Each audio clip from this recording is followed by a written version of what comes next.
A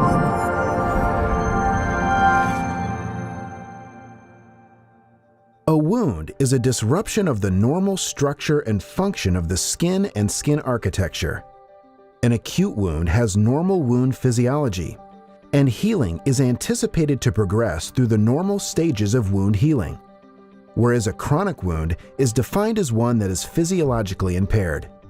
To ensure proper healing, the wound bed needs to be well vascularized, free of devitalized tissue, clear of infection, and moist.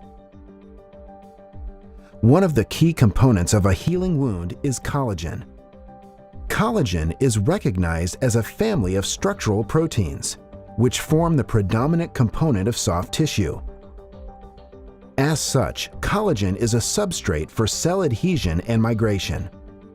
If damaged, the breakdown fragments, peptides, and amino acids attract cells into the wound area, induce cell growth, and ultimately are reused by the cells to help build new proteins.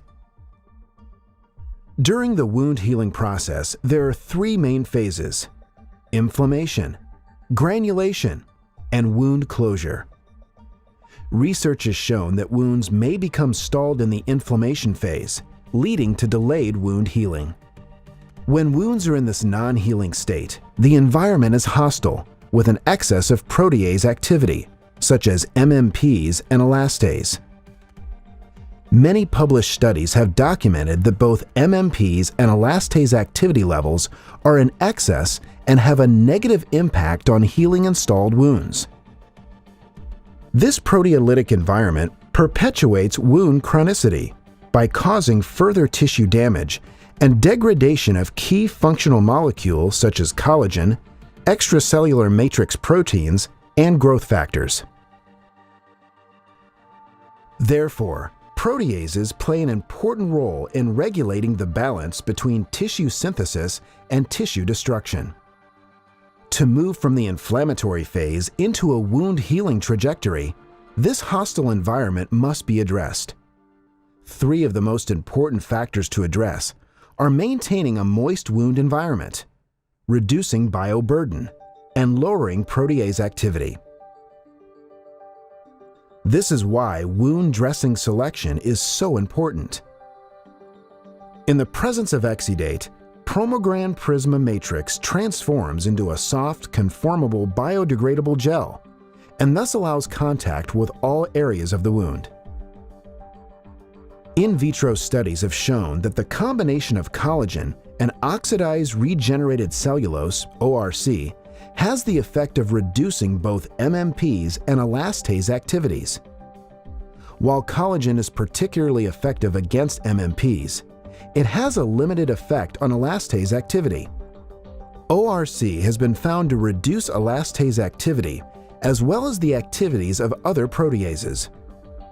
In vitro studies, the combination of collagen and ORC has a greater effect in reducing both MMP and elastase activity than collagen alone, and also extracellular matrix products. Furthermore, as ORC degrades in the presence of fluid, the glucuronic acid released has the effect of lowering the pH, which has been shown in vitro to help control bacterial growth. Promogran Prisma matrix is composed of a sterile, freeze-dried composite of 55% collagen, 44% ORC, and 1% silver ORC. While the addition of silver to the wound dressing can augment this bactericidal effect, laboratory investigations have shown that if the level of silver is too high, it can adversely affect cell growth in vitro. For this reason, it is important to optimize the concentration of silver to ensure that it retains its antimicrobial properties without being toxic to host dermal cells. In vitro studies have shown that when silver was prepared as a silver ORC compound and was added to at 1% concentration, the resulting material demonstrated the antimicrobial properties of silver while having no detrimental effect on cell growth. The dressing maintains a moist environment at the wound surface that is conducive to granulation tissue formation, epithelialization, and rapid wound healing. collagen ORC dressings have been proven in vitro and ex vivo to be more effective than dressings containing collagen alone. The efficacy of Promogran Matrix wound dressing and Promogran Prisma Matrix is supported by a large body of clinical evidence, including 13 randomized controlled trials involving a total of 793 patients.